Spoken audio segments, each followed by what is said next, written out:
C'est rigolo, Loïc, c'est quoi l'idée de fêter la gastronomie en France?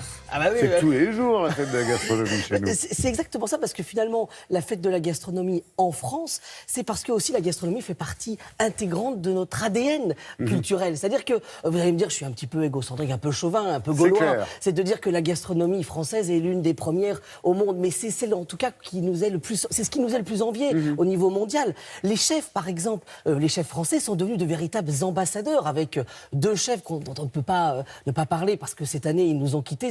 C'est Paul Bocuse et Joël Robuchon qui ont été de véritables stars finalement des dieux de la cuisine et connus dans le monde entier. Et ils ont rayonné. Qu'est-ce qu'ils défendaient? Ils défendaient le goût. C'est le thème de cette année, justement, de la fête de la gastronomie. Le goût. Et quel goût? Alors, c'est celui du beurre, celui de la crème, c'est celui du goût de la cuisine française, mais c'est aussi celui du produit brut, du légume qu'on va cuire juste comme ça. Pourquoi? Eh bien, parce que la fête de la gastronomie défend aussi un goût du vrai. Parce qu'on aurait tendance, à l'industrie agroalimentaire, nous pousse à oublier tous ces goûts de produits tout simples. Et c'est justement ce qu'on essaye de défendre aussi durant ces 3 jours. Alors, forcément, on fête aussi la gastronomie. Elle a été créée en 2010. Au moment où la gastronomie française, le repas français a été classé patrimoine immatériel de l'humanité à l'UNESCO. Et finalement, durant ces 3 jours, ce qu'essaye de dire la fête de la gastronomie, durant ces 3 jours, ce qu'essayent de dire les organisateurs, c'est de dire on prend le temps de manger, on reprend le temps de réfléchir à ce que l'on mange. Et en réfléchissant à ce qu'on mange, on mange un petit peu mieux déjà. Alors, 8e édition, je le disais tout à l'heure, qui est une fête qui change de nom.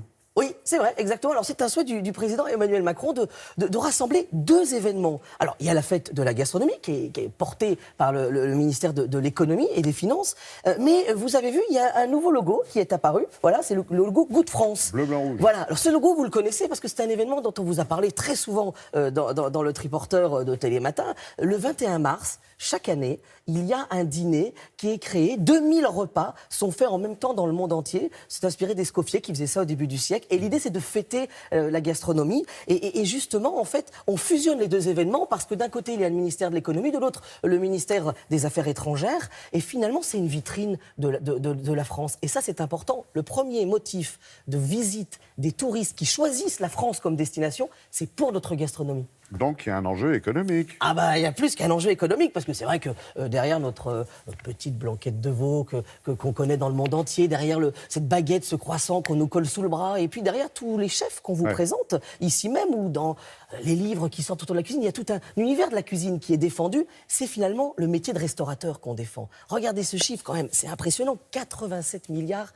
d'euros de chiffre d'affaires la restauration. C'est énorme.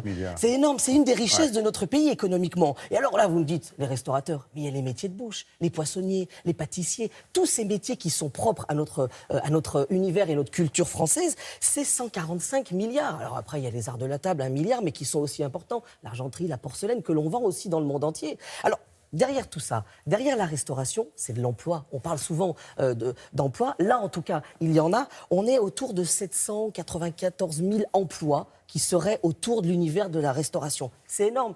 C'est le 5e employeur en France. Donc ça, c'est aussi important de le souligner. Et puis aussi, on parle de chômage souvent. Mais la gastronomie a une pénurie de main-d'œuvre. Regardez ce chiffre. C'est le premier syndicat de l'hôtellerie et de la restauration, l'UMI, qui estimait cet été qu'on était à 70 000 postes non pourvus. Ça veut dire qu'il y a 70 000 postes qui, en cuisine, attendent quelqu'un. Donc voilà, il y a un vrai enjeu, voilà. Ouais, on en a parlé effectivement avec les journées dans nos chapitres emploi avec Sophie Exactement. Bignard. Alors si vous passez par la capitale, il y a un événement assez fort pour fêter justement la gastronomie. C'est le village de la gastronomie, c'est au pied de la Tour Eiffel. Voilà. Et là, il y aura toutes les cuisines de France, mais aussi du monde, qui sont invitées. Et on attend des milliers de personnes pour venir justement parler gastronomie. Voilà. Merci beaucoup Loïc. Et en bon gaulois réfractaire et chanchon, je vous proposerai bien un bon sanglier pour finir la journée. Moi j'ai faim là, moi ça y est.